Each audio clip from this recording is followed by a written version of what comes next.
do a Google search for the word vulnerable or vulnerability. So usually you get a pretty good, accurate picture of what is the most common definition. So of course the first few entries that come up in Google, I did this, you can test it. I did it twice actually to make sure, and Wikipedia is often up there, or some dictionary or thesaurus, so on. And yes, there's the definition, vulnerability. As most of us, our knee-jerk reaction would be being open to danger, to being exposed, being unprepared, all negative. All his definitions I saw in the Webster Dictionary and some of the other dictionaries, all negative terms. In business, vulnerability is too much debt. In human terms, it's being exposed, being able to be hurt. Forget all the exact interpretations. I was quite actually taken by that, because I couldn't find one definition of vulnerability I'm talking about the common dictionary definition that was positive. So then, of course, in my years of experience and speaking to people and asking people their thoughts, what emotions conjure up? What feelings do you have when you hear the word vulnerable? Someone says, "Are you vulnerable?" Most people's reaction is a negative one. It's connected to concern, fear, it can be hurt, danger. These are the words. Now, you can try it out yourself. What's your free association without much thinking? I'm vulnerable means I don't have defenses up. I'm not protected. And so we're here to discuss tonight, is that actually true? And hopefully to suggest that there's a whole different definition of vulnerability. And without really appreciating, in a sense, we're compromising perhaps our most important aspect of our souls, of our psyches. Because as we shall discuss, vulnerability is actually the essence of who we really are, and the most positive, it's the most powerful force inside of you. So how do you reconcile that with all these definitions that are out there, that are not just made up? Very simple. Remember, all definitions of words, like any language, is made up by a society. Society associates things with different words, and it all comes down to how we interpret it. So the vulnerability per se is not bad or good. It's just that it's interpreted this way and experienced this way. So you could have, let's say, a word called warmth. Warmth for most people is a positive term. But if enough of us are hurt or affected by warmth in a negative way, you could see warmth as being something that is also associated with negative stuff. Anyway, students of linguistics and language know words are just what you put into it. Culture can completely change the name of words. Just take words like God, religion, faith. You tell me what happened. What do these words mean? For some people, these words are they go ballistic when they hear them. For some, these are words that are very comforting. So it has a lot to do with not the actual definition. A dictionary will give you a definition, a social definition of that word and how it's applied. Not necessarily an objective definition of the per se the word. So I submit that the reason we associate vulnerability with all these negative connotations is because our psyches are programmed, and we live in a world that is constantly reinforcing a certain attitude to life, and that life is dangerous, that people are exploitive, and therefore in a world which is a hostile world, a volatile world, and you don't know who may use you or may not use you, vulnerability is automatically a dangerous term. Because it means you're thrown into a jungle, in a world that's unpredictable, hostile, as I said. Dog eats dog, people are driven by self-interest. So being vulnerable is a very dangerous thing. You don't want to be vulnerable when there are predators around. However, if we looked at the world, or at people, and just hypothetically, imagine you were in an environment with friends, complete friends that you really can trust, no matter what. Then the word vulnerable will not necessarily associate with anything negative. Because if you're in a trusting environment, what's wrong with being vulnerable? No one's going to take advantage of it. So many of our attitudes to concepts and ideas, I submit here, are shaped and formed by social mores and social changes. Take the word love. Love is a good word. Now love, very few people will say love is a bad thing. Some people will. Those that have been hurt by it may say love is you can't live with it, you can't live without it, that type of attitude. But most people would associate love with some positive elements. The love of a parent to a child. People will do things for each other in the name of love. Love is a need. But love has also become very much defined by a society. What is love? For example, if someone asks, is love giving or taking? Okay, so the safe answer is both, of course. But bottom line is, how most people experience love? As taking or as giving? Most people see it as a need. It's a need. I have a need. And especially if you've been deprived of love, when you should have received it unconditionally as a child, it definitely becomes a need, because then you become desperate for it. And tell me how many relations are affected just by that statement. One person's desperate need for love, trying to compensate for a love that they didn't get when they were younger. I'm not trying to oversimplify or overgeneralize, but you ask therapists how much what I just said affects most people. It's a major impact what I've just said. How people are affected by it is obviously different. We're all different. But that mere fact that people are looking to compensate for something that they were lacking, that they should have received from their parents, is a major force today in how we search for love. We may not even know it. And how, therefore, who we search for, what kind of partner, and what our expectations in love are all shaped by our subjective view of what we think love is or what we think it's not. So there you go, there's a word that can be used in so many different directions. Now, if someone were to tell you love and vulnerability are synonymous, many people don't like to hear that. I want love, but I don't want to be vulnerable. Because if I'm vulnerable, I can be hurt. So, is it possible to have a love where you don't have vulnerability, and therefore a love where you can never be hurt? Think about it. There are enough, let's call it escape artists and all kinds of magicians today that are trying to master that art. I hope you never dated one of those. Maybe you're one of them. People who are mastering the art of having love in their lives without too much vulnerability. Try it out. I would say that it's often a major factor because people don't want to be hurt, but they want the love. So how does that work out? How much does that impact in people's relationships? How much does it impact your relationships? Think about it. A little context, It's something also people don't like to talk about. How many people are going to say, something? A big part of my game plan is I want your love, but I want to make sure that I'm getting more than you're getting, so I don't get hurt. Very few people are going to make that statement because it doesn't sound romantic, But many of us act that way when we test people. We test again and again and again to see if someone's really loyal, someone will hurt us. These things create distortions in a relationship where one person starts realizing, why are you testing me? Why do you think that this is not going to work? Now it's obvious, because if you've been hurt and you have a wound, or if it's a deep wound, you're not just easily going to open up. So I don't know if I have to elaborate on this. I can elaborate at length about this. This topic people don't like to talk about openly so much because it's that, no pun intended, because it makes you feel vulnerable. This topic is a very vulnerable topic. How vulnerable I truly am. And we live in a world of negotiations where we know in business you don't show your cards, you don't show your hand, a lot of bluffing necessary, and especially if you're insecure or have low self-esteem, one of the things you're going to do is make sure to put on an image that you're secure. Nobody likes to be perceived that way. So there you go. You got yourself a vicious cycle. How do you get out of this? How can you truly be honest when you don't really trust somebody to be honest with them because maybe they'll reject you, maybe they'll judge you? Which is another fear in our society of why we don't want to be vulnerable. But I submit again, as I said before, that it is the greatest gift to be able to have someone that you can be vulnerable with. It's the greatest gift to have someone that you can trust on that level, and there will be no judgment, and not taken advantage of, and no rejection, just because you may have your own inner fears. But to understand this, we need to really look at the world in a new way. Because as I said before, let's go back to that premise.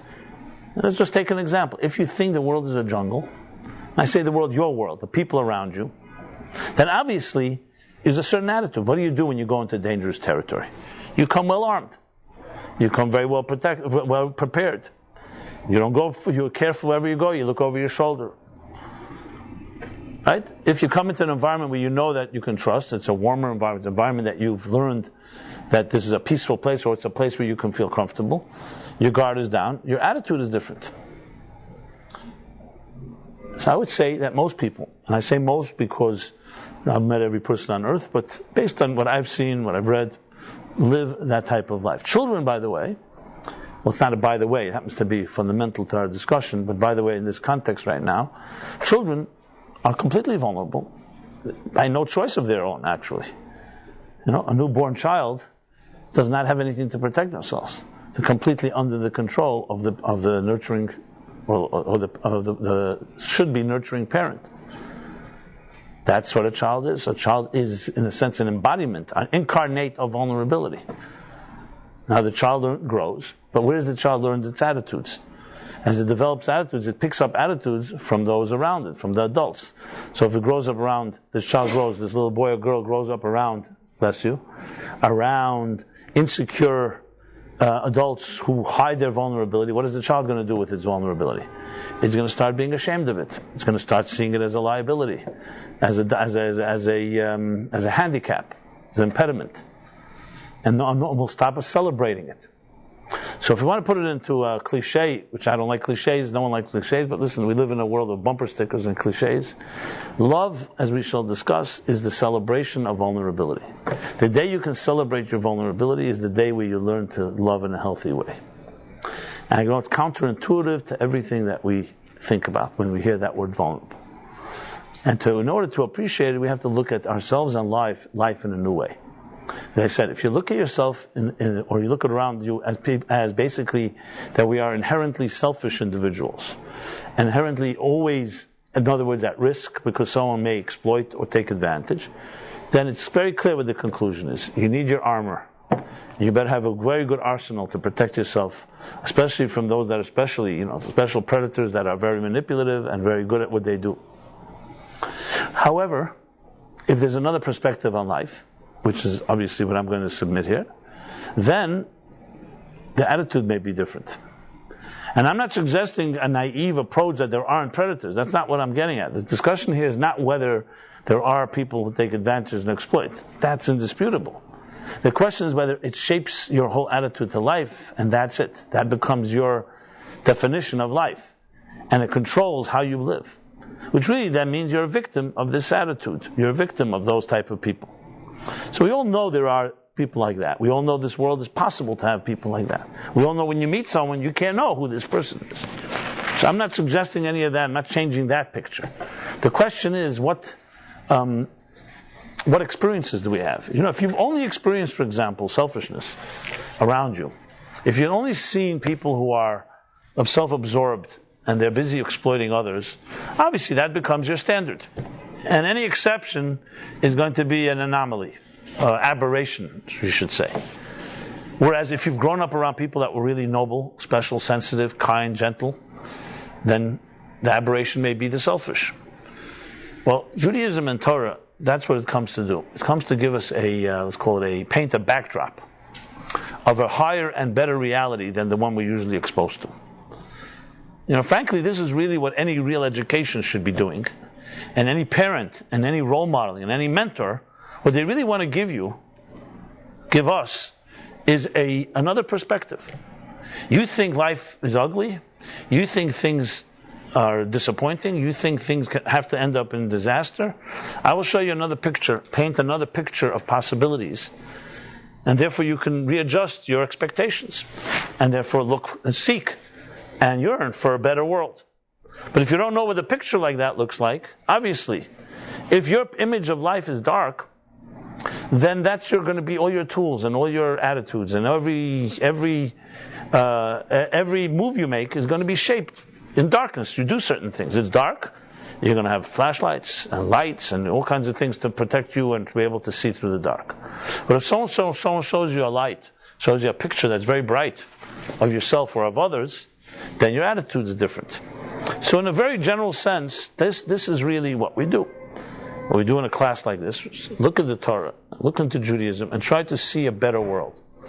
Again, qualify, not be naive and say, the rest of the world, what I saw until now is not correct. No, it's broadening your horizon. What you've seen is true, but what you've seen is a limited perspective. There's a bigger picture of yourself and of others. So we come these 2 months of Av and Elul that we're right now in the transition of. So it's a little introduction.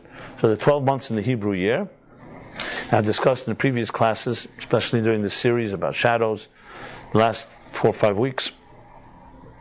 that Av is the saddest month of the Jewish calendar, highlighted by the 9th of Av, which is the saddest day of the month of Av, and that is Tisha B'Av, when the temples were destroyed and other tragic events took place. But Av leads us into Elul, which begins exactly next week. What day does it begin? Where are we now? It's around 3 days. Tuesday, a week from yesterday, today. El is a very interesting month because it's like an antithesis to Av. Wednesday is Rosh Chodesh. Right. Yeah. It's 2 days Rosh Chodesh always. It's actually the beginning of 60 days, which has special meaning here because the book I did on 60 days. So some of the themes I'm talking about are based, or actually I was the author of the book, so I guess the book is based on what I'm saying, not I'm saying based on the book.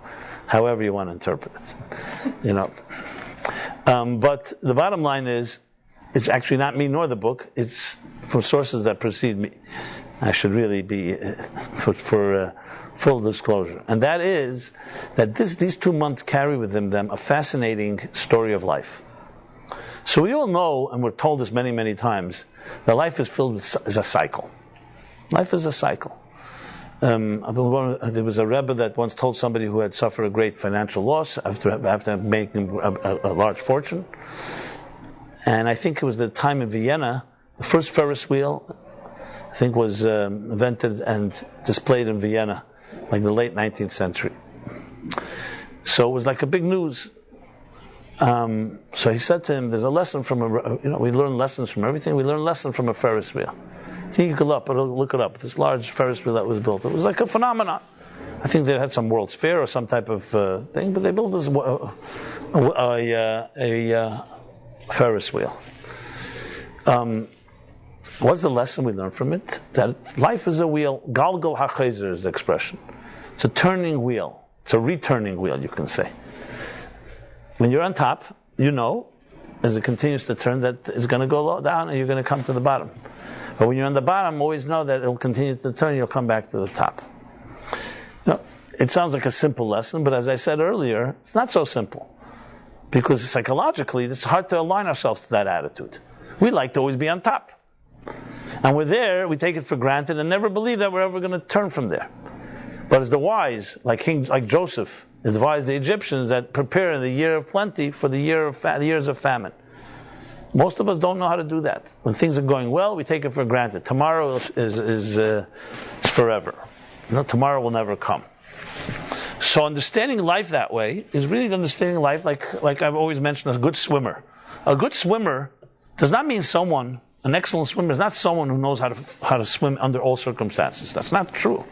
A good swimmer knows how to navigate under all circumstances. And when a storm comes and the tide turns against him or her, they will not fight it. They will reserve their energy and they'll just let it carry them. And when the tide turns in their direction, then they'll use it as a forward thrust. And you see this. You see it in sports. You see how sprinters run. You see how cyclists cycle. You see how much they use aerodynamics and they use the resistance as well. And if you look at nature, all this obviously we're copying nature. Look how geese fly in that formation, that V formation. If you study why they fly in that V formation, they study that V formation is because it magnifies their ability to fly on the wave, the air thrust of those around them. And a V formation is the perfect formation to maximize. And the geese will change the order of who's flying first and so on. But that type of flight, they maximize the use of the energy exerted by those around them. And you'll see this throughout nature. Nature is, of course, brilliant at this. Well, what some people call nature, others call God. In some books it says nature is a word you use for anything that you cannot explain. So you say it's nature. I'm just shutting my thing. It's making sounds. Sorry. So we learn much about the efficiency of how to use. That's what a good swimmer is a good navigator. So the same thing in life. Life is a cycle whether you like it or not. You're either going to fight it or you're going to go along with it. Those that go along know how to survive. They don't just survive, they thrive. They know that at times when you're, let's say, more a down moment, now's the time maybe to reserve your energy, to reflect, introspection. When there's an up energy, then is the time to maybe make the move forward. Everything has its role. Everything has its benefit. And nature, again, is a perfect example. There's no such thing as, if you say, what's greater, a contraction of your heart or an expansion? The answer is you need both. You can't have an expansion if you don't have a contraction. You pull back in order to shoot an arrow forward. And the farther you go back, the further it will fly. This is a two-step process of one step. So someone will just see you moving back and say, why are you going backwards? They say, you're a fool. I'm only going backwards in order to get energy to go forward.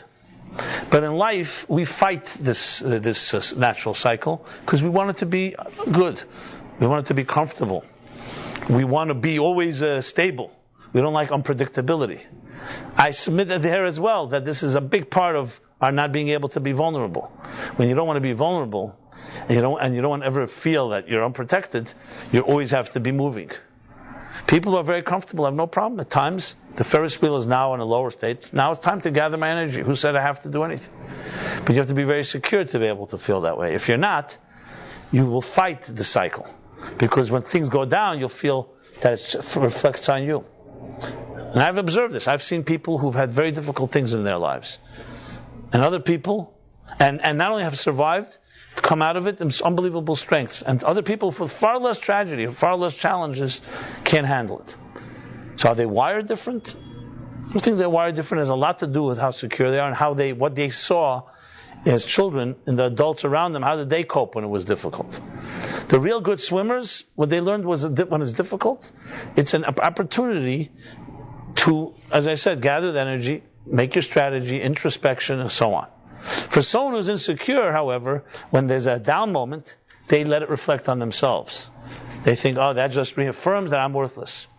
The first person doesn't think that way. The first person says, listen, that's life. A storm has come, and now I have to deal with it. Not that he likes it, not that he or she likes it, but it's reality. That's the cycle of life. Life has cycles. A person who's insecure, however, as soon as there's something that like shakes your boat, rocks your boat, right away you start reflecting on you. What's wrong with me? It just affirms what I always thought or what others have told me. So it has a lot to do with your own self-perception. It's a lot to do with how you react and how you build your life. The people who are able to be at peace, that inner peace comes from a very inner place of harmony, an inner tranquility. That is not so common today. You don't find many people who have that. They can sit for hours and just be calm. Nothing can shake them. And the greatest events in life are not going to overwhelm them, and the tragic things in life will not overwhelm. That doesn't mean they're immune or numb to all these experiences. It just means it does not shape them. They're not yet defined. You can suffer and not become a sufferer. So think about it. When you are having a pleasurable moment, do you become the experience you have? When you're experiencing a negative thing, do you become that, or are you experiencing it? So there are things that it's good to become if it's a positive thing. But a person should never become a sufferer. But we do become, because we become shaped by our experiences. So going back to this whole issue of how we look at ourselves and how we look at what Judaism does is trying to paint a bigger picture. And the bigger picture is there's a cycle. And the month of Av, the Ferris wheel is at a very low moment. And the month of El, the Ferris wheel moves upward all the way, leading towards its climax to Rosh Hashanah, Yom Kippur, Sukkot, the high holidays. And they come right after one after another. Because in the historical story, what's the historical story? So as you may know by now, just the Jewish calendar is very much reflective of life cycles. As I just said, time is a cycle, a spiral. But also in Jewish history, what happens? The Jews leave Egypt, and it takes place the 15th of Nisan. We celebrate that. It's like the beginning of the certain calendar, even though we count the calendar from Rosh Hashanah, Tishrei, but there's also a count from the lunar month begins with the holiday of Passover. They count 49 days of the Omer, and on the 50th day, they receive the Torah at Sinai. 50 days from the day they left Egypt. Then what happens is Moses goes up on the mountain, spends 40 days and nights there, studying Torah, receiving the Torah. Now it's in the Jewish calendar. From the 15th of Nisan, we've gone to the 6th of Sivan. 40 days later is the 17th of Tammuz. Moses descends, and to his chagrin, the Jews have built a golden calf. So we got now 50 days and 40 days, right? 50 from Passover to Shavuos, 40 days, and that day becomes a fast day, the beginning of the 3 weeks, which leads into Tisha B'Av and concludes with 9th of Av. Moses is up on the mountain to ask for forgiveness. And he goes up on the mountain on the 17th of Tammuz, second time, to pray for forgiveness for this great sin and betrayal that the Jewish people perpetrated. It comes down Rosh Chodesh El next Wednesday. Unsuccessful. It's the next 40 days. And goes up a third time 40 days. So now we have 50, 40, 40, and a third set of 40 days. And this time he stays up a whole month of Elul, and he's successful, and he comes down 40 days later, Yom Kippur. Yom Kippur is 170 days from Passover. Passover 50 days to Shavuos, then 3 sets of 40 days, 120 plus 50 is 170. That covers almost half a year. And this cycle that I just described is a cycle that all of us experience in life. We experience some type of transcendence and freedom, some opening, some inspiration, fall in love, some type of hope, whatever it may be. Then we always experience at some point some loss, betrayal, something breaks, something abandons us, a broken promise, a shattered dream, one form of betrayal or another. Sometimes we're the ones that do the betrayal. The question now is, okay, when things are going well, great. Now that there is a loss or a betrayal or a fall, what happens now? So comes this period in time that begins with Rosh Chodesh El, that next week. In the last 40 days, concluding Yom Kippur, and tells us there's hope. That you can fix something after it was broken. This, in essence, is these 60 days. The 60 days that begin Rosh Chodesh El and end with Rosh Chodesh Cheshvan, 2 months. El and Tishrei, the month of the preceding the high holidays and the high holidays, is a 60-day journey that teaches us that nothing is impossible. That nothing is irreparably broken. There's no such thing as damaged goods. You are not damaged goods. We all can be hurt and wounded, but we don't get destroyed. And that's the story in a nutshell. So Av is the story of the fall, and Elul is the story of the rise. But a rise that comes after the fall, and a rise that comes after the fall is far greater. Which explains why Elul, the month itself, the word Elul, is an acronym, 4 letters. Ani l'dodi v'dodi li. I am to my beloved, and my beloved is to me. It's the sign of Virgo, the sign of love. Elul. And so Elul is love, where Av is destruction, Elul is love. The question is, what is love? Going back to our question earlier. The question is back to vulnerability. Well, interesting thing, when you read about the success of the 12-step program, devised mid-20th century, early 20th century. So interesting how it came to be and its success, very grassroots type of movement. And of course, the first of the 12 commandments in the 12-step program is that, I'm just using it as an example, is that I've discovered my life is out of control and I surrendered to a higher power. So the exact words, but that's the content. Fascinating way, it parallels the first of the 10 commandments. The first 10-step program. The original 10-step program. What's the first of the 10 commandments? Let's read it. Anoichi Hashem Elokecha Asher Hitzisicha Me'eretz Mitzrayim. I am the Lord your God that freed you, took you out of Mitzrayim. Mitzrayim in Hebrew is not just Egypt. Mitzrayim means I took you out of constraints. It's essentially the same statement except without the word God. They call it higher power. I can't do it myself. So I surrender to a higher power that helps me do it. It's the first of the 10 Commandments. Not that just I'm your God. I'm your God that took you out of your own constraints. Why? Because a human being cannot free that person in fetters. The Talmud says, "Ein chavish mater esatzmei." A person in fetters, tied up, or in a pit, cannot free themselves.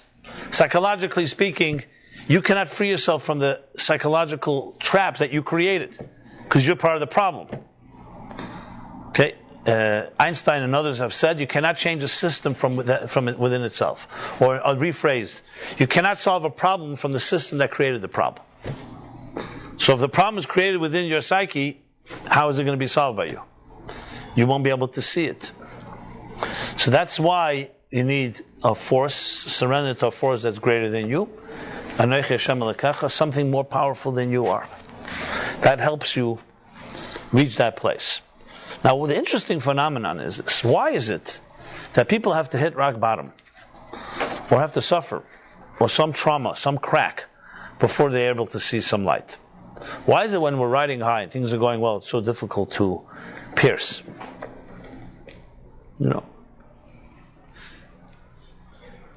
So of course the usual answer is because we're crazy, basically a little. We're all nuts. And that's how it is. We're a little crazy. I don't mean this in any insulting way. I'm the same human race as you are. We have this nutty thing. I know a guy, pretty well, and fortunately he had a terminal condition, and it was diagnosed that he would be gone within a very short period of time. I went to see him in the hospital, and in such a vulnerable state, I use that word intentionally, he was very, his whole life he says, so many mistakes I made, I would do things so different, my focus, my priorities. So I said to him, if God blesses you and heals you, will you remember what you just said? So he said, of course, I'm basically, the doctors are telling me I'm dead in a few days. I see life completely different. It's like I only have a few days left. I would do so many things differently. Well, I prayed and told him, God should bless you, should be healed completely and everything should be good.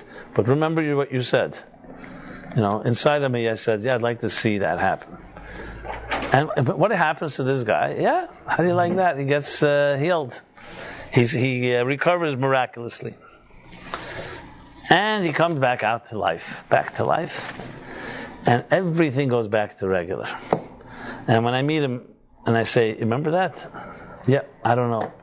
Once the curtain closed up again, I just came back. I'm back to what I was. Even though he was there, he remembers it. I remember it vividly. So one of the big, I remember who wrote it, maybe it was John Bradshaw, one of the early pioneers in the 70s of the inner child therapies. He was himself a son of an abusive pastor, a son of an alcoholic. And he became and he writes a lot about shame. I don't know if you heard of John Bradshaw. So I think it was him, maybe not. Anyway, I saw this somewhere, a parable. They're called the parable of the Prince of Darkness. So I know you may not have come here for a group therapy session or a rehab session, but hey, you know what? We use whatever it takes. So the classic parable of the Prince of Darkness, they call it the Prince of Darkness. I don't know if you ever heard the story. It's a parable. So a guy lives his life, one of these guys, these swingers, does everything, he does whatever he wants, hurts people, betrays people, uses everybody, he's an exploitive guy, handsome and all the qualities. Basically lives a life of sin, selfishness, narcissism, indulgence. I hope you don't know anybody like this. But unfortunately, there are a number of people like this, and they're riding high. When things are going well, everything is great. But day in his day comes, what we say after 120 years, whatever the amount, he's up in heaven now. He's standing before the tribunal, heavenly court. The day of accounting has come. It's like the story of the portrait of Dorian Gray type of thing. But here there was no portrait, so he has to now stand trial. And what has he got to do? What is he going to say? He hears all the accusations and everything. He says, you did this to this woman, and you did this to this guy, and this, and everything. Everybody's life who he destroyed, left in the wake, in the dust. He's listening to it all. He knows it's all true. He's not going to have much to say to defend himself. But of course, everything has to have deliberation. This is due process. So the court listens to all the arguments and all that, back and forth. And they say, okay, we'll go out into the celestial halls and chambers outside of the heavenly court, and wait till we give you your verdict. So he's out there, all despondent and down, because he had a lot of fun, but now come to collect the bill. As he's there, all depressed, of course, the Prince of Darkness comes and says, "Hey, what's going on?" He says, "Hey, look what just happened. I lived a life like this and like that, a life of self-indulgence, and now time of accounting." The Prince of Darkness says, there's always hope. I have a deal for you. Here's the deal. For your soul, I'd like you to I'll give you the opportunity to go back down to earth and relive your whole life. Have another chance. Guy's very impressed. That's a pretty good deal. But he's not stupid. He's shrewd. But he's not as shrewd as the Prince of Darkness, but he thinks he is. So he says, okay, that's a good deal, but I want my memory as well. Because you'll send me back down, I'll do everything again because I won't remember what happened here. No problem. We sign right here. You get your memory. You remember everything. You remember everything you did. You remember the consequences. You remember that you're going to be accountable. No problem at all. The deal agreement is sold. He gives him his soul, whatever that means. But it's a parable. And he gets a second chance. He's sent down to earth. And what do you think happens? This is the end of the parable. He remembers everything. He remembers exactly what happened up there. He does exactly everything exactly the same as he lived his first life. The point in the parable is, this is used a lot in healing. You are forever an addict. You are forever going to be trapped if you think you're overconfident. And don't think just because you remember, just because you hit rock bottom, and you remembered and saw a deeper truth, that when you go back and things are good again, you're going to, even if you have a memory, but you're going to, for some reason, have this disconnect, this dissonance. It's used in many different ways of not building overconfidence. It can be used in very harsh ways, but it's also truth. And this is very true. Look at our lives. They say insanity is doing something the same way and expecting different results. That's how we are. It's a weird thing, but that's how we are. So the concept of finding hope is not that simple. For some reason, it takes a crack in your armor, a crack in your chink in your life to wake you up. Because when things are going well, there's some dissonance that doesn't allow us to entertain the ability to grow, to see a better thing. So the interesting twist is this. When do we become open to higher truths? Is when we become vulnerable. The vulnerability we avoid, which we hate, that happens to open us up.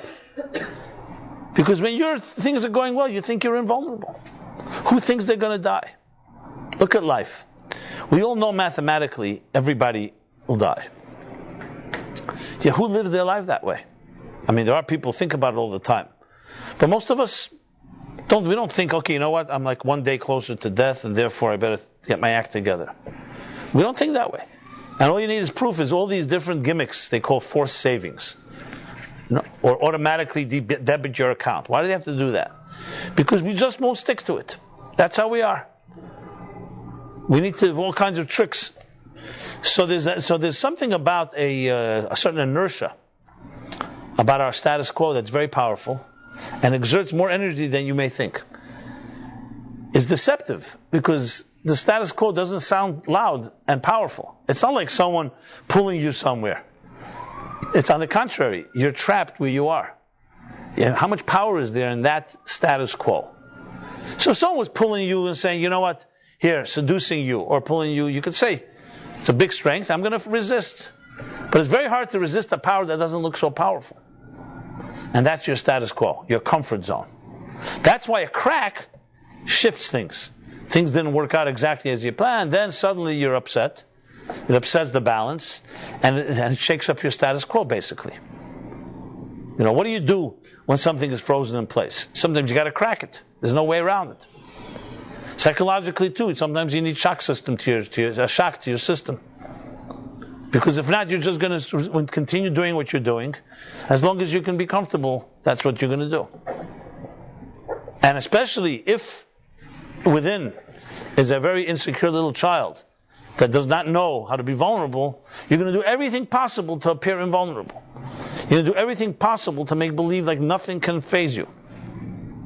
Until there's no choice. Until something happens where you have to acknowledge it. That's why I was using the 12-step program, because one of the powerful things is that acknowledgement. As soon as you acknowledge you're vulnerable, what happens? You start becoming stronger. The lack of acknowledgement is is the undoing, because it's like convincing yourself everything is great, I'm functioning. What they call functioning addicts are far more dangerous than dysfunctioning addicts, because it's functioning, everything is worked, they got it all worked out. So it's like almost nothing. It's like a thief who knows how to get away with it.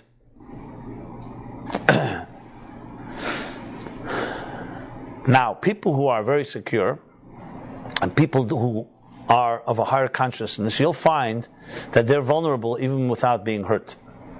It's the rare exception, but there are people like that. I mentioned last week that the statement from the Arizal, the Holy Arizal, Isaac Lurie, he says that a soul is not complete. The 10 days of tshuva is not complete a soul that doesn't cry. And not because crying over a particular loss. We cry. Yeah, you stub your toe, you can cry. You lose something. You're hurt, a loss, a death. Obvious, those things evoke tears. But when's the last time a person cried simply for no other reason because they just cried? They heard a song and they cry. Not because it reminds them of anything, any loss. Existential type of tears.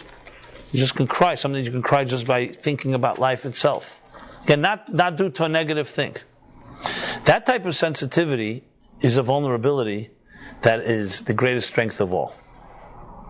People who are extremely secure and have never been hurt, and grew up around people who are secure, have no problem with this vulnerability. Because it's not a weakness. They don't feel it as a weakness. Men don't cry, they say. Where does that stereotype come from? Because you got to be tough. And if you cry, it's a sign of lack of toughness. But who are the people you can trust most in life are the people who are sensitive, who have empathy. You want someone who's in touch that way, that can cry and not become weaker for it, but stronger. But it's not a popular concept today, which is why, going back to why vulnerability is a negative word. We live in a world, especially the Western world. The Eastern world is somewhat different. But in the Western world, the most dominant figure in Western psychology in the last 100 years is Sigmund Freud. Yes, there have been many detractors and changes, and Carl Jung and the different approaches that are very different than Freud. But even those that detracted Freud still remains a force to contend with, the one to disagree with. And many of his principles are even in the other systems as well. It's not so black and white. Now, Freud was a nice Jew, so I can talk about one of ours, of the tribe, as they say. Definitely had a complicated relationship with his mother, we know that. But who doesn't have one, But he turned it into an industry.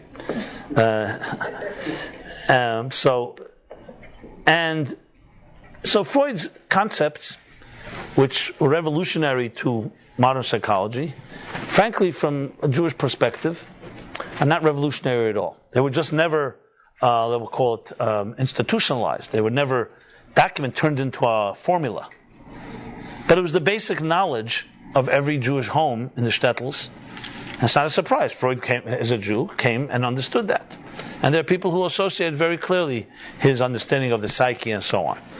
Now, he wasn't aware of Kabbalah and mysticism. We could see that from his writings. His understanding of Moses is quite almost childish. If you have any knowledge of Torah, he was not knowledgeable in Torah, you can tell.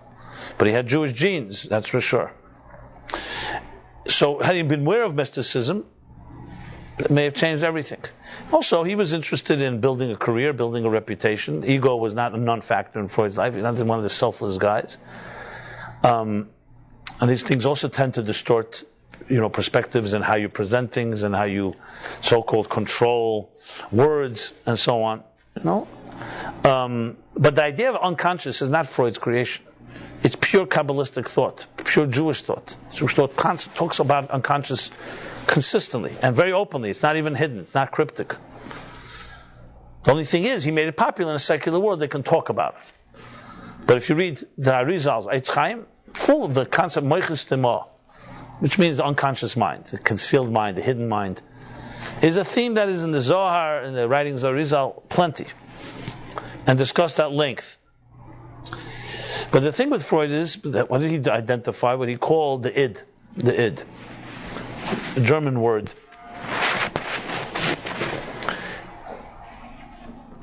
And the way he described the id was basically sometimes he described it almost like a sexually craved, selfish narcissist that has no control. It's the selfish me. Everything is me. And then he comes with that concept of an ego and a superego, which are essentially the checks and balances to coexist with others. You can't just be driven by the id. You have to have these so-called filters.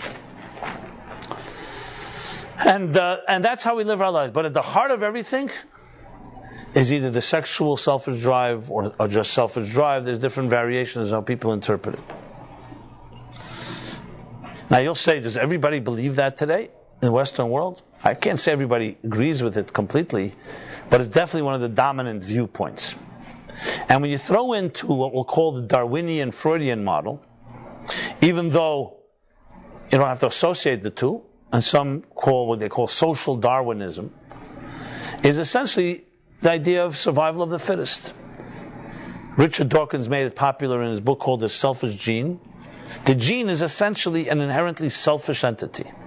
The rule of nature is, I must survive at all costs. And I will do whatever it takes to survive. If I have to consume you, so be it. Survival of the fittest. It's the cardinal rule of existence that I must perpetuate myself. Hence the selfish gene. It goes to the extent, if you go to extreme evolutionary theorists, they will explain everything. Even altruism and nobility and sensitivity and everything that we attribute to being something like selfless, it's all selfish. Selflessness is also part of selfishness because the nature rewards the selfless because they get respected. Once you do that, obviously, it develops into quite a cynical system to basically dismiss anything we do, any altruistic act, any kind act, as basically being another selfish gene. This one's doing it by killing someone. This one's doing it by giving charity. I mean, it really comes down to that. I mean, when you read it, it's very brutal in a way. No one wants to put it that way, But ultimately, that's what it comes down to. In the harshest version of it. Obviously, there are more milder versions. You read Carl Jung, so of course he brings in a whole spiritual dimension. Viktor Frankl in logotherapy, man in search of meaning. So you have meaning is the essence, not the id. They have different drives. But as much as I've read, I always see that it always comes up somewhere or another. Freudian theory continues to be cast its shadow. And as I said, it's the one to contend with. Not everyone agrees. I maintain that clearly. But I always think about it because we have a Torah long before Freud was there. What does the Torah have to say about this? So 100 years before Freud was a man called the Alter Rebbe. He wrote the great book called the Tanya, which is a deeply psychological book, and also writes about the unconscious. And a key comparative difference between the two is this, 100-year difference. But the Alter Rebbe precedes Freud. If Freud calls it the id, being the core drive and outside of us, the Alter Rebbe would call it the yid. That it's not the id that's the driving force, it's the yid, which means the pintel the yud, which is a spark, a yud, is a dot, that if you dig deeper, you find at the core something divine within each of us. And it's actually the Bible. Are we essentially evil or essentially good? The Bible says we were created in the image of God. Only in chapter 2 do we start reading that there's Yetzer Lev Adam Ram and Urav, that we also have an inclination that is selfish. But the inherent human being is the Yid, not the Id. And I say this about all human beings, Jew or non-Jew. At the core is goodness because at the core is God. You know the joke they tell Then in France they were digging, and they discovered like 150 feet under the ground, they found copper wires. They date back like 100 200 years ago, a few hundred years ago. So they came to the conclusion that in France they already discovered copper wires 200 years ago. Okay, well, they were digging in another country.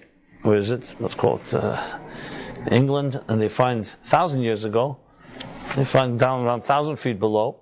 1,000 years ago, they found a different type of wire. They say, oh, we preceded you. Well, in Israel, not to be outdone, some researcher began to dig, and he dug 10,000 feet below and found nothing. She says, well, we had wireless, back then. So, it's pulling rank. You can put it this way. The idea of the unconscious is complicated because no one's seen the unconscious. So you can theorize. I will say, I have no doubt, Freud can only go as far as that he was able to understand himself. He dug into himself and found, what did he find when he hit the bottom? He found a wire called the id. The Alter Rebbe must have dug deeper, and he found something called the id. So it really comes down to what you see.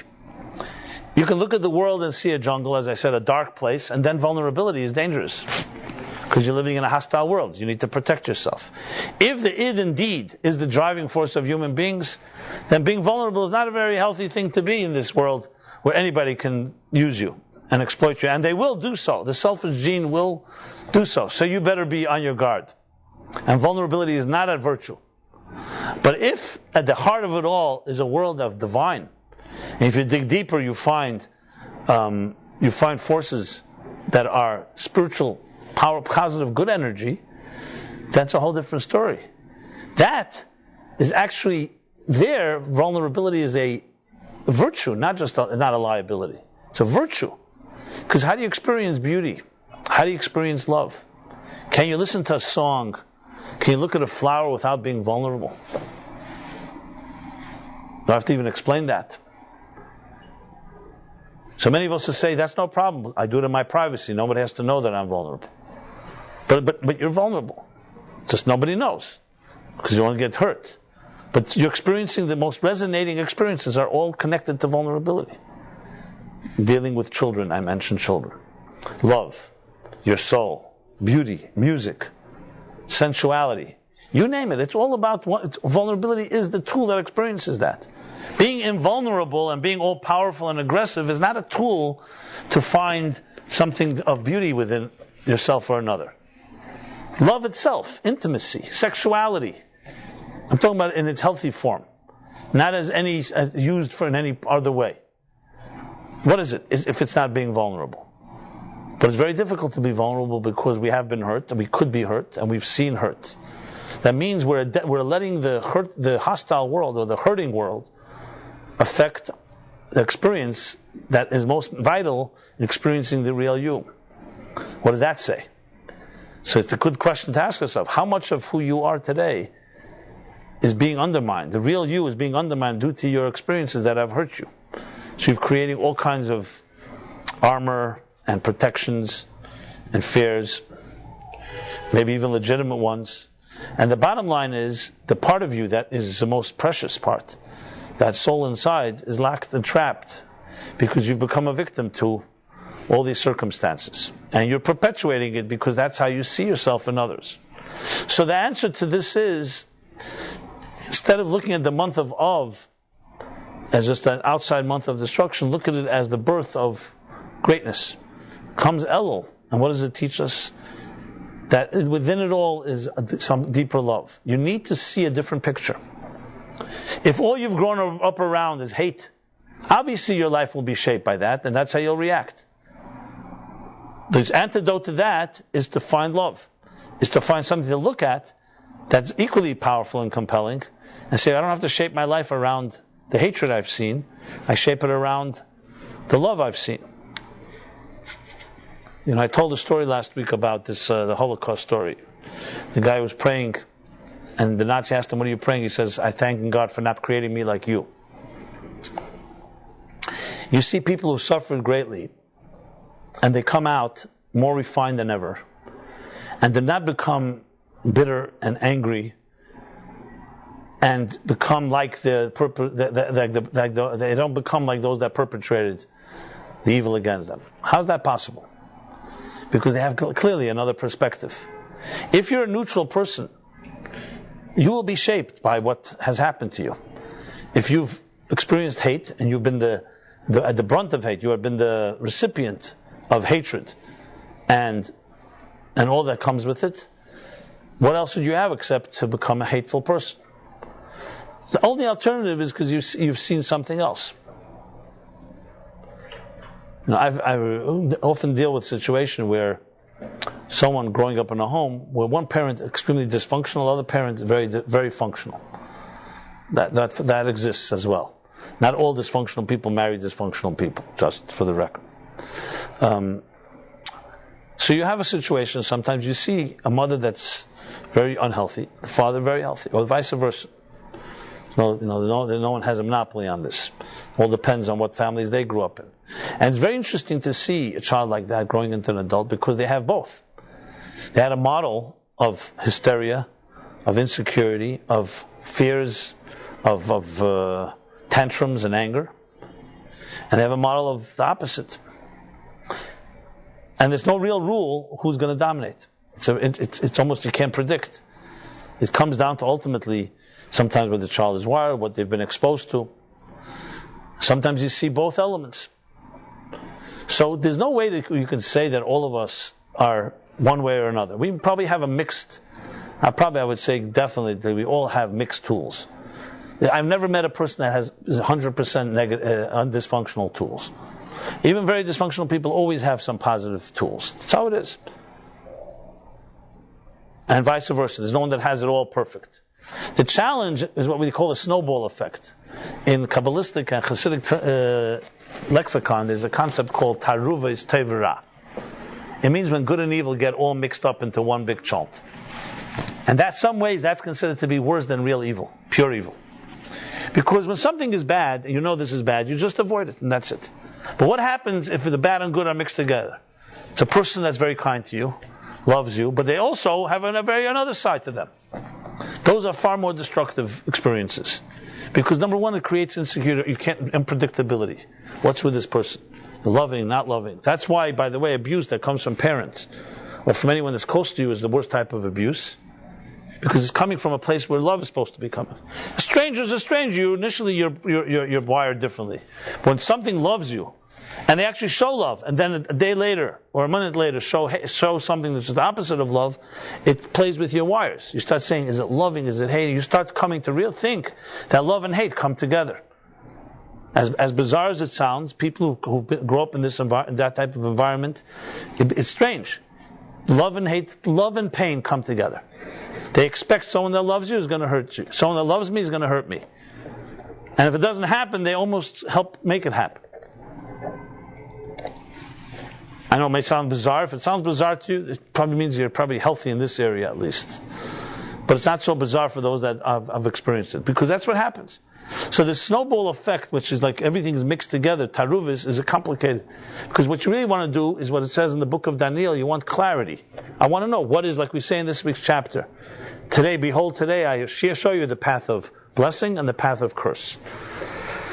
Knowing what's right, knowing what's wrong for you is just as big blessing as knowing what's right for you. You're traveling in the woods, you're lost, and you come to across a fork in the road. So Yogi Berra says, you come to a fork in the road, take it. However, we say, so the person tells you, which is more precious, more valuable? Someone says to you, this is the path to take. Someone says to you, this is the path not to take. It's hard to say. Because we may be told what path to take, but how many mistakes would have been avoided in our lives if someone had told us, don't go down that road? So knowing what not to go on is just as valuable as knowing what to go on. That's what clarity does. And these are all tools that help us navigate. So the backdrop that I'm trying to paint here is the backdrop of the month of Elul. For us to figure it out on our own is extremely difficult. Because as I said, our status quo, first of all, exerts terrible amount of power on us. We have distortions, we all have distortions. So how do you bring somebody to another place? You have to take them out of their comfort zone. I think I mentioned this You have advertising agencies, a lot of creative brainstorm sessions. You know how you really get some people to really come up with the best? You have to get them completely out of their comfort zone. So I read in some agency in California, they take for a week, they have a serious client, a new client, ad agency. They take their top copywriters and designers and so on to a retreat. But it's not just a retreat. They take some type of children's amusement park. So you're talking about adults here that are now expected to be playing in sand lots and on swings and bringing them back to where they were 6 years old. And they have them do that. And they pay the paintball, and they dress up like clowns, complete insanity. And then they have these breakout sessions, and they come up with unbelievable stuff. Because they take them completely out of their thing. They don't think like they do when they sit in the same office, look out the same window for the last 20 years, whatever amount. Many of the websites that are really cutting edge, the first generation now as well, insist to have students of computer science that have never created or seen websites before. You don't want to be shaped by that what exists. Because status quos and comfort zones do not tend to lend itself to creativity, to fresh air. So the idea of depicting a new picture is critical. Because how else are you going to change your context? That's what the Jewish calendar does. Come month of Av, okay. That was the sad, the Ferris wheel at the bottom. Now comes Elul. New possibilities, it's a new mazel, it's a new sign, new energy. Every month has its own energy. It's a month of renewal, hope, the 13 attributes of compassion. It's a whole month with energy. Anila Deidi, I am to my beloved is to me. Out of the comfort zone. Let's paint another picture. Your picture is dark and foreboding. So obviously you're going to see vulnerability as a liability. But if you have a different picture of yourself and of others, then vulnerability becomes a tremendous tool. And hence the expression, the invincibility of vulnerability. It's a concept in Jewish mysticism. Everything in this world can be destroyed, except one thing. That which has already destroyed itself. Well, I should put it in different words. Everything that is something can be turned into nothing. But something that is nothing cannot be turned into nothing, because it's already nothing. Mathematically correct, right? 1, 2, 3, 4, 5 can always be diminished. 0 cannot be diminished. 0 times anything is 0. You can't diminish it. What does it mean psychologically? So let's define it. A person can worship themselves and be able to achieve the work of 20 men, 20 women. Okay, great. I've seen people like that. Tremendously talented. They can do things that 20 people can't do. But only 20. And then they have their day too. Everybody changes. People age. The decaying process, the aging process. And then comes death. People who built monuments and great things, they die too. And what dies with them is everything that sometimes they've built. The only thing that lives on forever is something that is not about you. If you dedicate yourself to a cause that's not about yourself, to a cause greater than yourself, that cannot die, because it's not about you. So there's an expression in, I'll say it in Yiddish, Hebrew, then, bittel kenish bottel werden is the idea. Something that's selfless cannot be annihilated. Something that's a self can be. If your whole sustenance is to serve another, is to serve others, if your whole sustenance is to love another person, how can that ever be eliminated? Because what can someone take away from you? You're not defined by what you have, you're defined by what you give. It was Sir Moses Montefiore. You go to Israel, you see a lot Montefiore. Montefiore was a great philanthropist in England, time of Queen Victoria. He built Jerusalem, he rebuilt Jerusalem. And Queen Victoria, who was herself a benevolent queen, Queen Victoria, she was once having a conversation with him. He was extremely wealthy, and they were very close. He helped the British government and so on. And she asked him to give her an accounting of how much he's worth, his net worth. She said he needs a few days. He comes back and gives her a figure. And she says, no. Sir Moses, you mock me. This number you're giving me is far less. I know personally that you're worth much more than that. And he said, no, I told you the true number. So how do you explain that? And he explained, I gave you the amount that I've given away to charity. That's the only thing that really belongs to me. Because anything I actually possess right now, I own, tomorrow can be lost. In bad investment, war, confiscated, all kinds of things could happen. So yes, I have it now, but it's not, I can't say that I own that. I possess it for now. But that which I've given away is forever built whatever I wanted to build. A hospital, a city, an institution, people. Nobody can ever take that. That's forever. That was his answer. You can imagine that's why he was who he was. Simple truth, but one we really found almost impossible to relate to. Because we don't think in terms that if you give something away, you get more. You think of you have less. But it's worth it. Someone will say, you know what, look, you have $1 million, you give a little away to charity. I'll have less, but the gratification that I helped somebody makes it worth it. I get in return something bigger. My spiritual return, whatever you want to call it. Food. I'll share with someone food because it's the right thing to do. But I'm not going to get fuller from that. I'm not going to have more food. Why? Because the rule of materialism is such. It's governed by time and space and measured in quantity. You give, you have less. That's the rule, mathematical certainty in this world. 100 minus 1 is 99, not 101. In the spiritual reality, the mathematics are exact opposite. When you give, you have more. Because it's not defined by quantity. It's not defined by space. It's not defined by time. So it's a whole different way of measuring. So in the material world, it's obvious that things erode and things that die, and that's why people, some even say psychologically, unconsciously, we hoard, and nothing is ever enough, because deep in our unconscious we know that it all dies.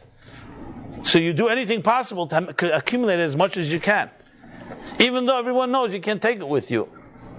As they say, when you come up above and the guy gives a check, they say, no, here we only take receipts. You know? They're all the fundraising lines that are used in appeals, Yom Kippur appeals and so. But we're not accustomed to a world like that, because we all live in a world of the selfish gene, the id, a world where vulnerability is a liability. You know, I'm going to give, if I give anything away, I'm going to be more exposed, more vulnerable. I have less to protect myself. That's the language of a material world. Anything material speaks that way. A spiritual entity doesn't think that way, because I'm not defined by what I have. It's not my possessions that define my security. I'm secure because of who I am. And therefore giving away makes me greater, not less. It's a very different mentality. I'm not expecting all of a sudden to change our mentality, but at least, as I said, paint a picture. Understand there's another reality. Just know at least that there's another perspective. That already, at least 1% challenges the perspective of the selfish gene perspective. And in that situation, that type of case, vulnerability is the greatest blessing. You know, as I get older myself, it's clear to me, like the day, that children are far closer to the truth than we'll ever be. And every day we get older, we're farther from that. Our purest, the purest version of yourself is version 1.0, the day you were born. I know in technology it works the other way around. 1.0 is like the lowest version, and it's only going up. But I think with human beings it's the other way around. The purest you is when you were untouched snow, like freshly fallen snow in the morning. I know it's hard to imagine New York in the middle of the summer, but the freshly fallen snow that has that pristine element before anybody ever walked on it. That's a child. Utter vulnerability, but utter purity. The greatest people I've met in my life, and there haven't been many, but the few I have met, are, at 90, they were just as vulnerable and as pure as like children. With the wisdom and experience of life. So it's, a child doesn't have the other side. Someone that's gone through the difficulties of life and has not been shaped by them, and still maintains the sparkle and the adventure and the free abandon and that enchantment of a child, it's unbelievable to see. They've not allowed themselves to be subject and rendered by material life into an old person. Yes, on their passport they're older, on their birth certificate, but in their spirit they're as young as they can be. So when you talk about vulnerability in this context, a person like that, vulnerability is they celebrate it. They cannot wait to sit with somebody and be vulnerable with them, because that's where reality is. Where was the holiest place on earth? Yom Kippur, the Holy of Holies. What happened in the Holy of Holies? You're not allowed to enter there any time of the year. Nobody. Not even the high priest, except a few moments on Yom Kippur. And I don't know if you know this, but when Yom Kippur, when the high priest entered the Holy of Holies, they would tie him with ropes, chains. Why? Because in case he had one blemish, the Holy of Holies was so pure, he would die there. And since no one's allowed to go in, they would have to pull him out with the ropes. I know it sounds weird, but that's the story. Now, you may think it's like, what's going on here? Well, let's put it this way. You know, Zigan and Schuchmacher, one of these old Yiddish, last generation Yiddish linguists and comedians. So one of their thing is the Jewish. Was one of their bits is, if you heard the Jewish theory of relativity, not the Einstein version. The Jewish theory of relativity is that 3 hairs on your head aren't much, but 3 hairs in the soup, you know. That's the theory. So when you have a piece of dust on your finger, okay, big thing. You have a piece of dust on your eyeball, the same dust. So it's not about the dust; it's where it is.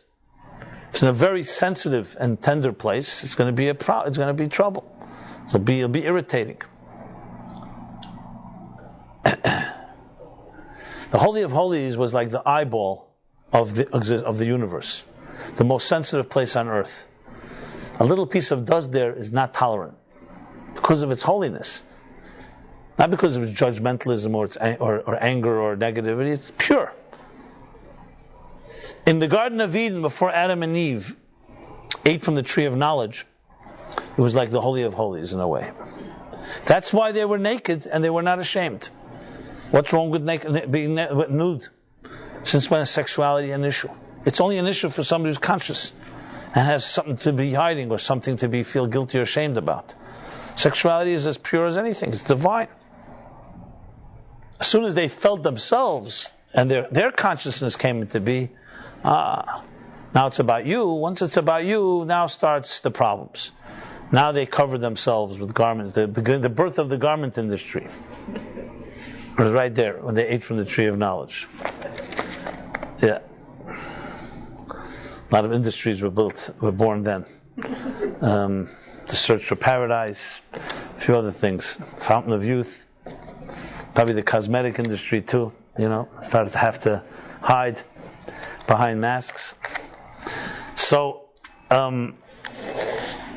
because in the pure world, a child that's born is a child conscious of its sexuality. No, why should it be? It's only adults that project that consciousness for obvious reasons. Something to feel guilty about. You're feeling selfish, you're feeling needy, you're feeling whatever it is.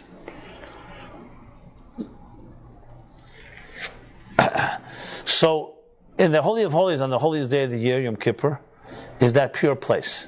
So tell me, if you knew that inside of you there's a Holy of Holies, what do you think enters in that place? Vulnerability or invulnerability? And aggressive tools and power and forces? Or just letting everything go and just be yourself without any fears? So the problem is, the reason vulnerability is a problem for us is because we live in a world where vulnerability is a problem. Not because it per se is a problem. And we don't even know that there's another option. But imagine you had a place inside yourself that you could access. And more than that, if you can access it, then there others can access it too, if you allow them. Imagine 2 people can meet in that place. They would be celebrating their vulnerability all the time. So the problem is that aberration, as I mentioned before, the anomaly, the aberration is not that place. The aberration is the outside world where we need armor and protection. That's unnatural. However, for us, the unnatural has become the natural, because we're not familiar with that inner world. Some of us have never even heard that it exists. I'm sure some of you maybe heard about it for the first time right here. And even if we hear that it exists, it becomes a fantasy. I could access that. Where do I see it? We look at this world in which we live. Even if I wanted access, everyone around me is selfish. I'm the only selfless person on earth. Everybody else is selfish. So how does it help?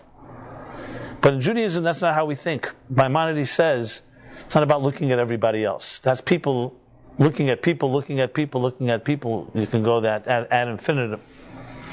Maimonides says something very interesting. A person should always look at the world like an equal scale. Equal scale. Equal good and equal negative. And you come with one act, you tip the scale. Now, if we were to look at ourselves as one person among 7 billion people, what can I accomplish? One drop, it's meaningless. Even if I do something positive, look what everybody else is doing. That's not the way we look. We don't think like that. You're not asked to make calculations of how much good or what you can contribute or not. You have to look at yourself and the choices you make. Because if everybody's going to look at everybody else, you all know the analogy of this poor town. They hear this great king is coming to visit, but they want to give him a gift, but they have nothing, no means. So they said, you know what? He'll appreciate something that takes a little effort on our part. Made a decision.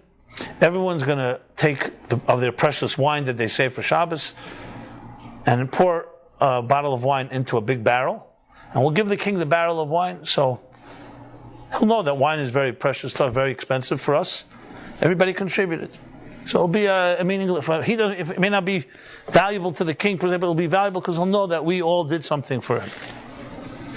Well, there's this town of smart people. So one smart Alex says to his wife, he says, you know what? Everybody's going to pour wine anyway. Why do we have to waste our wine? Why don't we just pour a bottle of water? Well, one bottle of water in a big barrel, big thing. No one's going to tell. They devise a whole scheme. Good. They figure out how to do this. It looks like wine. The problem is every other family thought the same idea. So they ended up happening. The king got himself a big barrel of water. Or the other one, they talk about the Jewish rowing team, that is always losing in the competitions. And they said, you know what, go figure out what's going on there, the Harvard rowing team. Got to figure out how the non-Jews are always beating us. Okay, so this Jewish guy sneaks into the gym, into the locker room, see this, and this. He figures out, he comes back and says, it's very simple. There, one guy is yelling, and the 9 guys are rowing. Which means by us, it's one guy rowing and 9 guys are yelling. That's the secret. So, if you don't feel that you can contribute, you're yelling. In Judaism, the way we look at yourself. There's nothing to do with what's going on around you. Really nothing. You look at all the great tzaddikim, pioneers, Avraham Avinu, Abraham, Moses. Not one of them, you show me one of them, they all did not look at anybody. They only looked at themselves. If they would look at everybody else, they would not doing anything. No pioneer ever looks at others. You look at others, you're not going to be a pioneer. You look at yourself, the tips are equal. I don't really care. So someone say, what do you mean tips are equal? The other guys also see things the tips are, the scale is equal. Yeah, that's his problem. I'm talking about me now. Because the only thing you know is your responsibility is what's on your plate. And one act changes everything. Now today, that's also not miraculous. We know the butterfly effect. A butterfly flutters its wings in Kansas City, it creates a typhoon in Singapore. And this has been proven because the world is connected, small things, action, reaction, cause and effect, etc.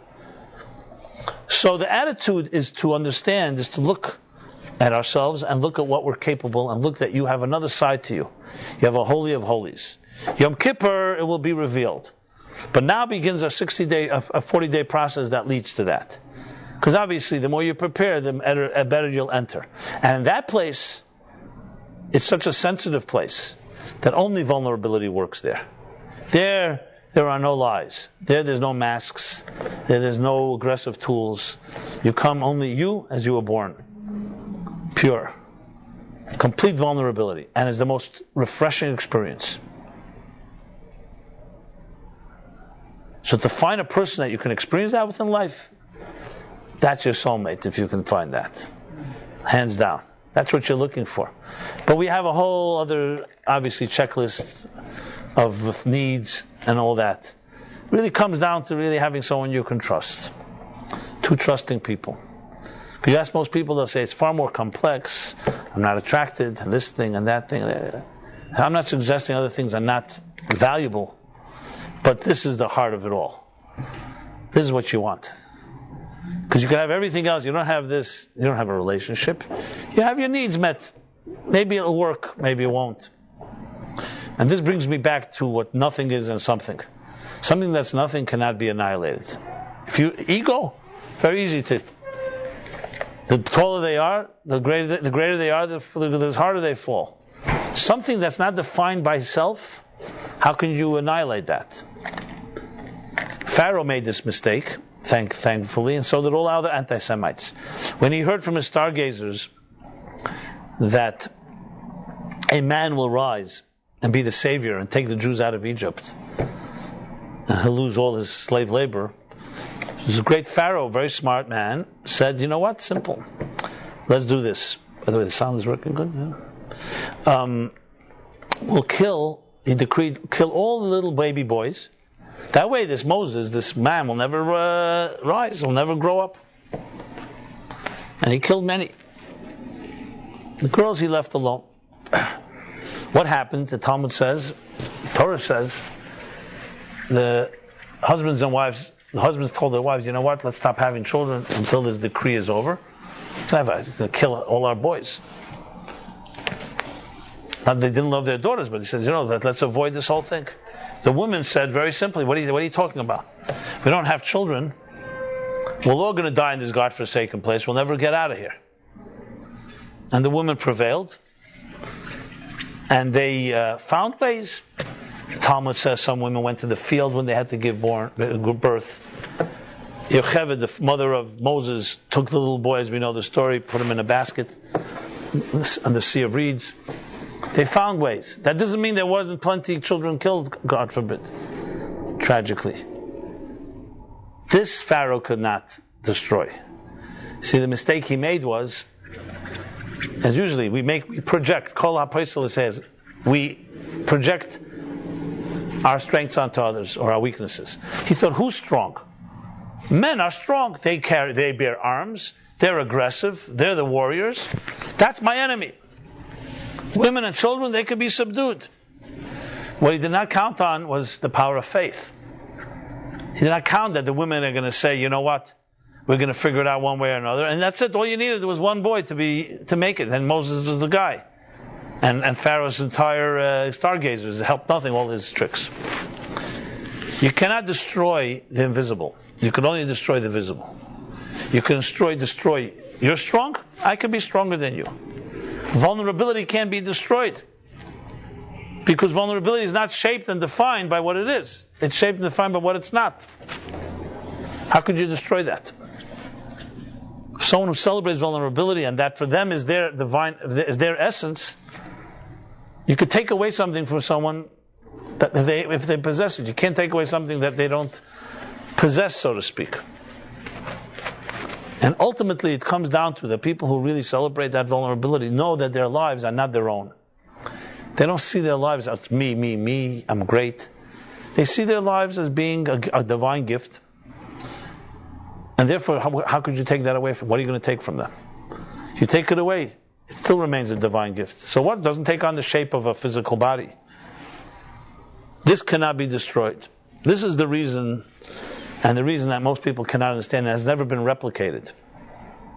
Why the Jewish people are still here.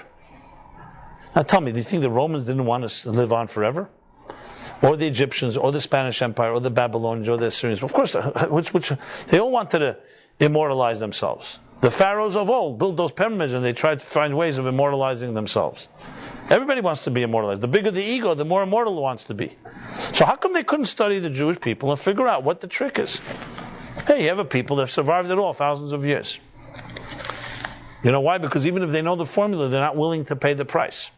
The price is not to want to immortalize yourself. The price is to do exactly what you don't want. And that's how you become immortal. If you think it's going to be me and my name and my power, that's going to prevail. Power changes hands. The one that's in power today, tomorrow the wheel turns, as I said. The Jewish people were always compared to the moon. You know why the moon is more powerful than the sun? Because it doesn't think it's something. Somebody thinks it's something, that's the problem. The moon knows it has no light of its own. All it is the light of the sun. How could you destroy that? You can't take away something that has nothing. There's a Bob Dylan that sings, and you have nothing to lose. So that may be the negative, but the positive is also true. If all you are is a reflection or a channel of something greater than yourself, how could that be taken away from you? You've already given away yourself to that being that channel. This is the secret, my friends. But this secret nobody wants to replicate because it goes against everything that our ego dictates. And the moment, the instant gratification, I want power now and I want influence, undermines this. There's an expression, anyone that pursues honor, the honor eludes them. And anyone that runs away from honor, the honor pursues them. So how do you deal with this exactly? So there are people who think they can figure it out. You know what I'll do? I'll run away from the honor, but I'll look over my shoulder to make sure it's running after me. That doesn't work. That's the point. Moses, on the mountain in the 40 days in Elul, turns to God and says, and we read this in the chapter in Exodus, show me your face. Or he says, show me your glory is the expression. Hareini nas chveidecha. And God says the famous immortal words, God says, Lo yireini adam v'chai, no person can see me and live. And then he goes on and says, I will show you my back, but my face you will not see. The question is asked, Panim Yofis and some others, what's going on here? First of all, when Moses is not smart enough to know you can't see God's face and live, if you, like he says, Ilu Yadait, they say, if you knew me, you'd be me. To see God is to be God. Moses someone has to be told, God has to tell him that. And then, what's this thing that I'll show you the back and not my face, and then he rubs it in. He already said you can't see me and live. And then he says, but my face you won't see. Like what is it, just rubbing his nose into it and saying, and then why are we told all this anyway? If Moses' request was rejected, we have to document it for what purpose? And the answer is unbelievable answer. It goes like this. God's not saying to Moses, the way you're supposed to read the verse is not God saying, my back, I'll show you my back and my face you will not see. It's supposed to say like this, I will show you my back and my face. But my face you'll see by not looking at it. There are things we see by looking at it, and there are things we extrapolate by not looking at it. When two people truly, truly love each other in the deepest possible way, do they really get each other or they don't? In the deepest moment of intimacy, is there the bond is one of conscious control or conscious of lack of control? And you don't need to always understand something to get it. Sometimes when you try to look at it, it will elude you. By not looking at it, then you have it. If you try to own it, you lose it. The true things in life are always that way. Truth is that way. Love is that way. God is that way. Soul is that way. Anything real that's eternal, that's the rule. It emerges, you can never own it. As soon as you own it, you don't have it. That's what God was saying to Moses. And Moses wanted to experience it. And God said, you want to experience it? Fine. But you can't experience it by looking. You have to experience things by giving up. And then you'll have it. So there are experiences. The best example I can give is, I don't know if any of you ever, let's put it this way, if you're in writing or any other creative, actually everyone has examples of this. They call it being in the zone. You can be trying to write, let's say, a beautiful piece. Or if you're an artist, some other form of art, music, or anything. And as long as you're sensing that you're busy doing it, you're not there yet. There comes a point where you lose sense of yourself, and you simply become a channel and it just flows through you. And as soon as you think you feel yourself, you lose it. It's almost, and when you have that, it's the greatest gift. And you cannot in any way bottle that. Because if you try to bottle it, you lose it. It's a state of almost not being conscious of yourself while you're doing it, and you only know after the fact you realize you were there. It's like saying that love is not a verb but a noun. When you're in the experience, you become one with the experience that you can't even say, I had the experience. You really feel that as if you're a channel for something beyond you. I hope that resonates. And if you've had a taste of that, you know what I'm talking about. That's an example. You can see it, but not by looking at it. And that is a state of vulnerability. That's the invincibility of vulnerability. Because that can never be destroyed. But as I said, the world in which we live in, the tools which we use are all about acquisition. We acquire this, I own this, and what do you own? And equity, and you own this. Everybody's got their list of things that you own. And then some people check it every 5 minutes to make sure they still have it, or at least to give them a say. If everything else is gone, at least I have this in my bank account. And literally, you can't imagine, people will never admit how vulnerable they feel, but they're constantly checking all these, make sure that their possessions are there. And then we have insurance to make sure that it protects. Then we have insurance for the insurance. And as many levels as you may need for your security. And then there are people who have none of that, but they feel more secure than anybody you'll ever meet. Because they're not defined by anything outside. You can't take anything away from them because they're not defined by what they own. They talk about the Jewish leaders. A Jewish leader is defined, leadership. What's leadership? Most of us see leaders. Leaders are defined by what they have. They're leaders with a lot of wealth, a lot of ambition, a lot of connections, a lot of horse dealing, a lot of corruption, a lot of something or another. In Judaism, the leaders, the kings were, how they were defined? By what they did not have. No ego, bittul. Moses was the humblest man that walked on earth.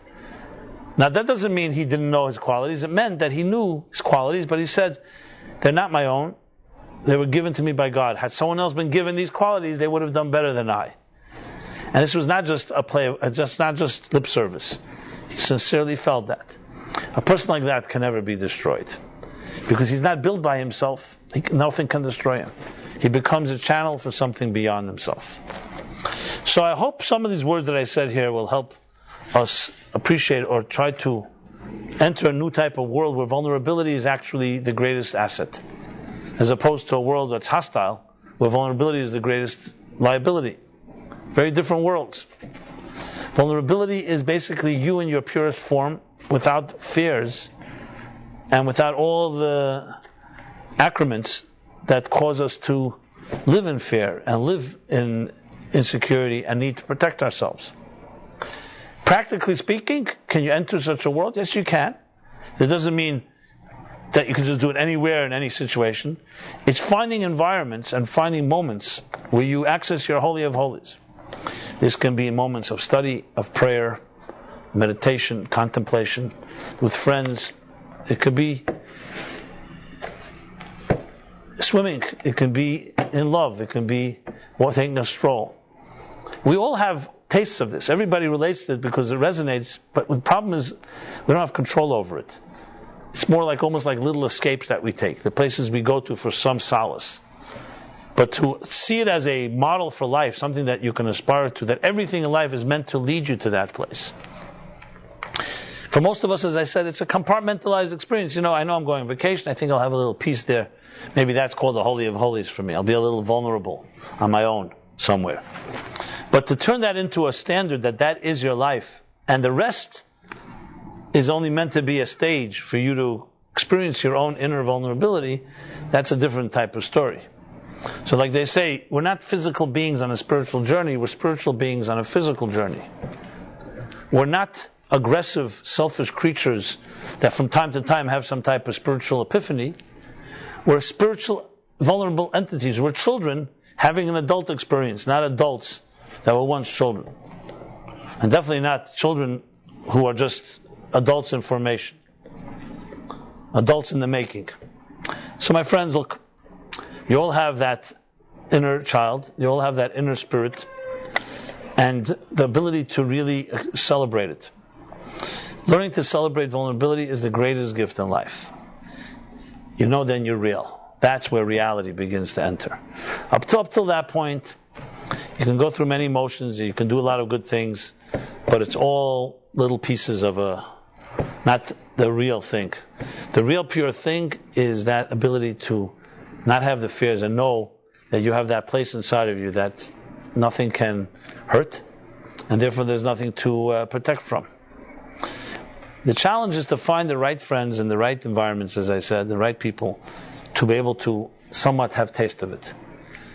Now, one of the most healing, and I would say refreshing things in life is to do something without an agenda for your own gain.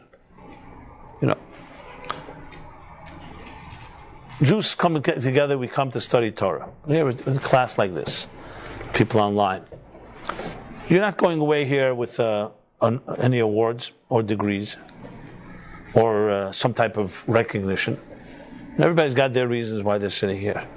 Or any type of Torah class. One of the beautiful things about it is, you go to a seminar, real estate tips, or how to do this or how to do that. There are the most purifying experiences, the ones that do not feed into your selfishness.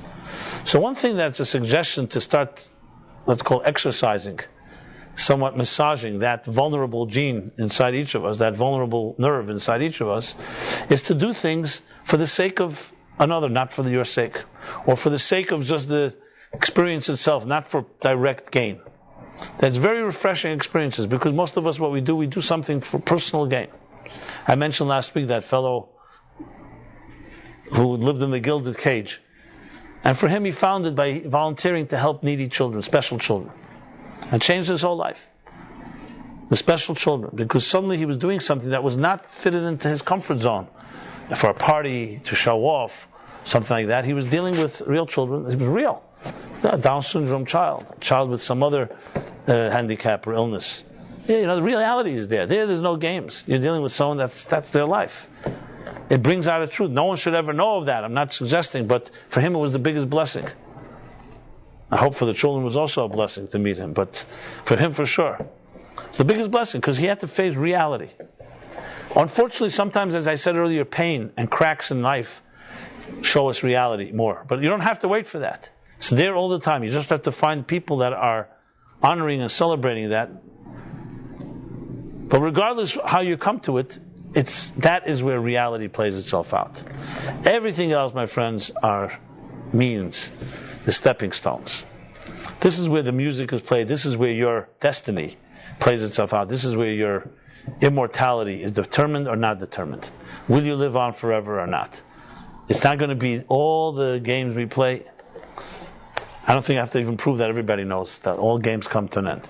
The thing that remains are the things the face that we see when we're not looking. And that is things that are far different. One of the greatest levels of charity is to give matan b'seisa, to give charity no one knows about, anonymous. The giver is anonymous, and the recipient doesn't know who's giving, and the giver doesn't know who's receiving. Why is that so powerful? So the obvious reason is because it's like without ulterior motive. It's not because you're making yourself feel good. The guy sees that you helped him. It doesn't have all that. It gets rid of all the side agendas. Okay, that's an obvious reason, but there's something deeper. Matan b'seisa touches a place that's not in your control. That's what it's about. It's doing something good that's not in your control. Because it's looking at the face without looking. It's seeing the face by not looking at it. Because we usually like control. To do something that is beyond. It's like almost surrendering to something that you don't own. When you know something, you own it. When you surrender to it, you don't own it. And an interesting thing, you have much more power when you surrender to it than when you own it. Ownership is ownership. But that can never, but that is, that invulnerability of that nature is vulnerable. And the vulnerability I'm talking about is invulnerable, is invincible. So we all have that paradox that the real vulnerable is the most invincible. The things we think are invulnerable are the most vulnerable. Or they say, the greatest risk of all is not taking any risk. So, as we approach the month of Elul, I hope you all can embrace the new energy of this month. Find the love within it. Find the love within ourselves. The ability to surrender to love and not just to own it and control it. And that is guaranteed to open you up to finding the person that you deserve to love and be loved by. That's what Elul. I am to my beloved and my beloved to myself. It's reaching I am to my beloved. It's not about I am to me and then my beloved is a certain prop in my life. I am to my beloved. You surrender to your beloved will surrender to you. And it can't be conditional. It's not like the guy says, I'll unconditional love if you love me in return. You have to really, you can't fake it. You got to really be ready to give it up. So, as we approach this month of El, we also begin the journey to 60 days. As you know, the book I've written, we're going to be sending out a daily email. Anybody that wants to get it, you can subscribe to it. We'll be soon sending out a reminder. I think the books are also available. But in any other way that I could help, or we could help Meaningful Life Center, your journey, please let us know.